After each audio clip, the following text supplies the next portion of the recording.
राम राम। स्वागत है आपका एक बार फिर से। आज हम जिस विषय पर बात करने वाले हैं वो बेहद ही गंभीर विषय है। आज हम बात करने वाले हैं पितृदोष पर। पितृदोष होने का कारण क्या है, यह कुंडली में कैसे बनता है और इसके परिणाम क्या होते हैं।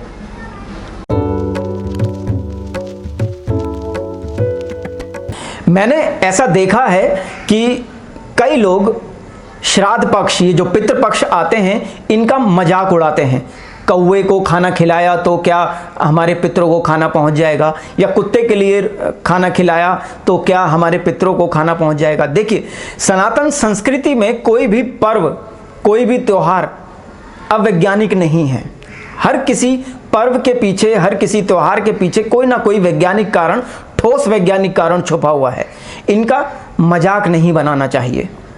हमारी संस्कृति, हमारा सनातन धर्म कोई भी पर्व या त्यौहार मनाता है तो उसमें पशु पक्षी इन सब का ख्याल रखा जाता है, खासकर वनस्पति, इन सब को सम्मिलित किया जाता है अपनी खुशी में। इसलिए हमारे इन त्योहारों पर, हमारे विशेष त्योहारों पर इनको भी खाना खिलाने का एक नियम है। श्राद्ध कोई भी कर सकता है और सभी को श्राद्ध करना ही चाहिए, क्योंकि सबका भाग्य एक जैसा नहीं है। सब अपना अपना भाग्य अलग लेकर आए हैं, इसलिए सबको अपने अनुसार कर्म करना चाहिए, पूजा करनी चाहिए। पितृदोष को लोग ऐसे देखते हैं कि आपके पूर्वजों का क्रियाक्रम ठीक से नहीं हुआ, या ऐसा माना जाता है कि उनकी आत्मा को शांति नहीं मिली, उनकी कुछ इच्छाएं अधूरी रह गई हैं, तो किसी को पितृदोष लग जाता है। मैं निजी तौर पर ये मेरी व्यक्तिगत राय है, मैं ऐसा नहीं मानता, क्योंकि आत्मा ने एक बार देह छोड़ दी तो इच्छाएं और महत्वाकांक्षाएं वो शरीर के साथ स्वतः ही समाप्त हो जाती हैं। इच्छाएं और महत्वाकांक्षाएं ये देह के कारण उत्पन्न होती है। आत्मा का इनसे कोई लेना देना नहीं है। आत्मा का मन नहीं होता।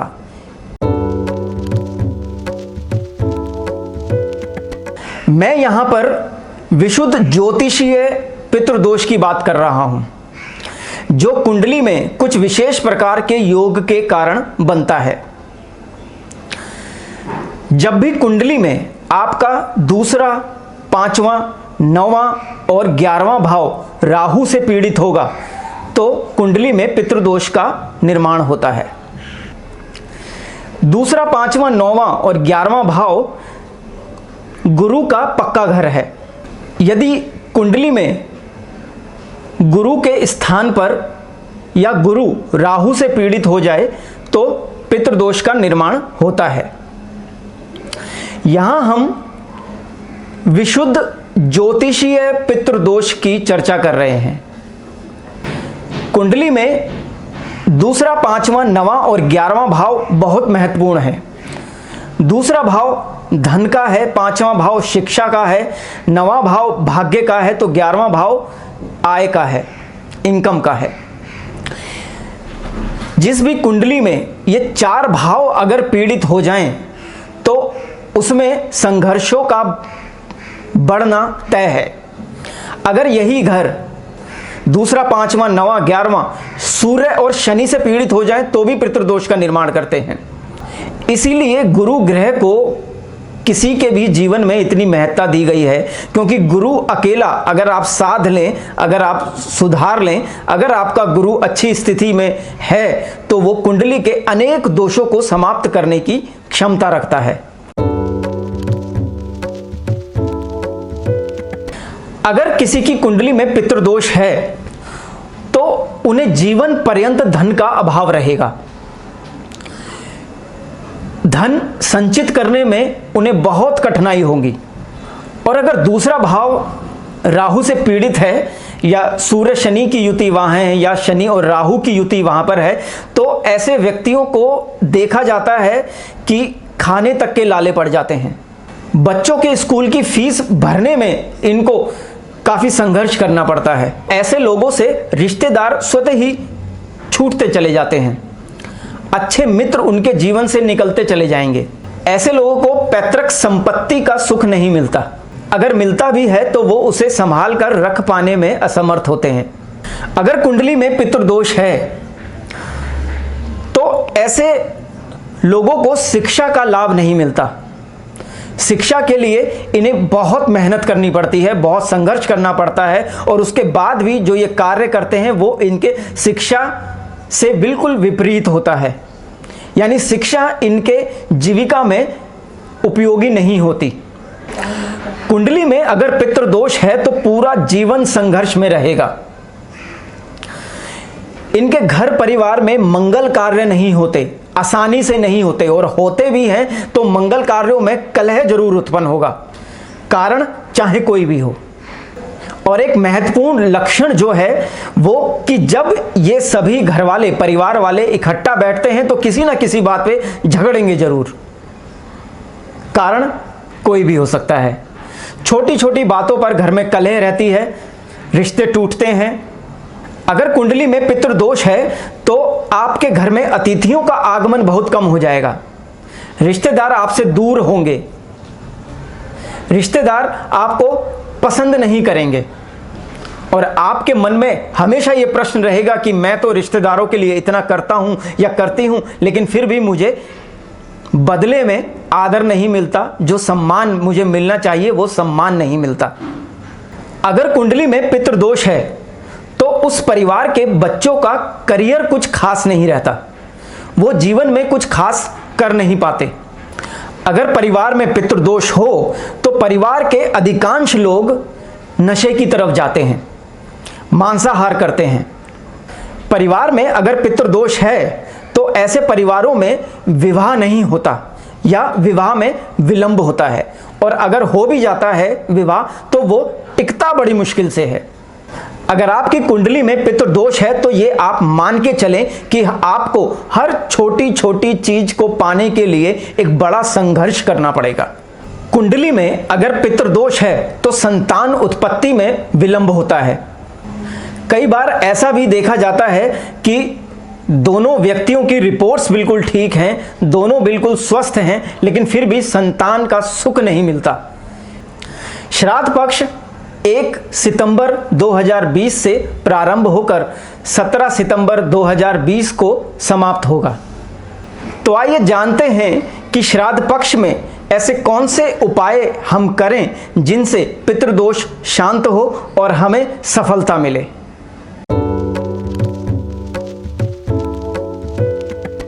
अगर आपने इस चैनल को सब्सक्राइब नहीं किया है तो कृपया इसे सब्सक्राइब कर लें और बेल आइकन पर प्रेस करना ना भूलें, ताकि हमारे नए नए वीडियो की नोटिफिकेशन आपको समय समय पर मिलती रहे। पितृदोष का जो सबसे महत्वपूर्ण उपाय है वो है कि आप अपने जीवन में एक गुरु धारण कर लीजिए, आध्यात्मिक गुरु।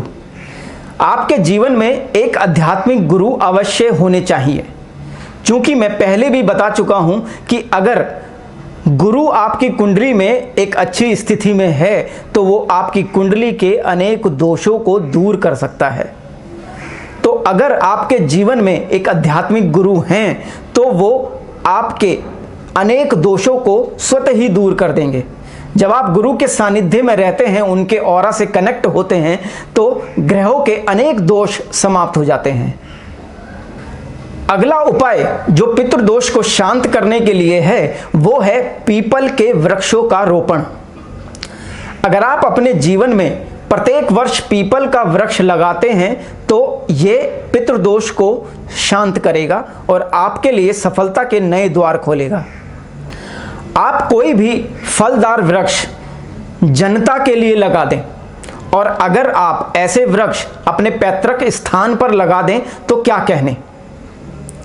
लेकिन ये वृक्ष, फलदार वृक्ष जनता के लिए होने चाहिए, ये आपके निजी लाभ के लिए नहीं होने चाहिए। मैंने ऐसे देखा है कि कई लोग फलदार वृक्ष लगाते हैं और साथ में एक सीसीटीवी कैमरा भी लगा देते हैं जिससे उस वृक्ष से कोई फल ना ले पाए। तो ये विशुद्ध निजी लाभ के लिए वृक्षारोपण है, ऐसा आप ना करें। आप जनता के लिए, दूसरों के लाभ के लिए फलदार वृक्ष लगाएं ताकि और लोग भी उन वृक्षों से फल लेकर खा सकें। अगला जो उपाय है वो है कि आपके घर से पहली रोटी गाय के लिए, दूसरी कुत्ते के लिए और तीसरी पक्षियों के लिए अवश्य ही निकले। ऐसा नियमित रूप से करें और लंबे समय तक करते रहें। गाय, गुरु और मंदिर की नियमित रूप से सेवा करना पितृदोष को शांत करता है। आप किसी भी प्रकार से बुजुर्गों की सेवा करते रहें। अंतिम उपाय जो मैं आपको बता रहा हूं वो है हवन, जिसकी विधि आप डिस्क्रिप्शन में देख सकते हैं।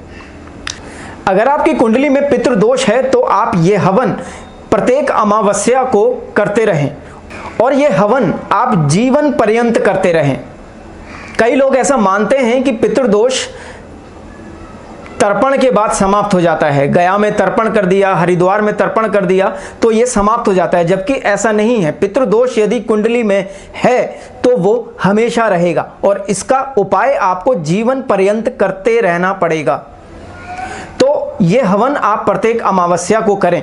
अगर आप 1 सितंबर से 17 सितंबर पूरे पितृपक्ष इस हवन को करें तो क्या कहना, ये आप अनुष्ठान की तरह कर सकते हैं। आप देखिएगा कि अगर आप ये हवन नियमित रूप से करते हैं, 1 वर्ष के भीतर आपको कुछ ना कुछ सकारात्मक अपने जीवन में महसूस होगा। मंगल कार्य बनेंगे, संतान प्राप्ति के योग बनने लगेंगे और शिक्षा के लिए अगर आपको संघर्ष करना पड़ रहा है तो वो स्वतः ही कम होता चला जाएगा। अभी तक जो आपको नए अवसर नहीं मिल रहे थे, अब आपको नए नए अवसर प्राप्त होंगे। आपकी तरक्की कई वर्षों से रुकी हुई थी, उस तरक्की के नए रास्ते खुलेंगे। तो आज के लिए बस इतना ही। अगली बार फिर से किसी नए विषय के साथ आएंगे। जब तक के लिए राम राम।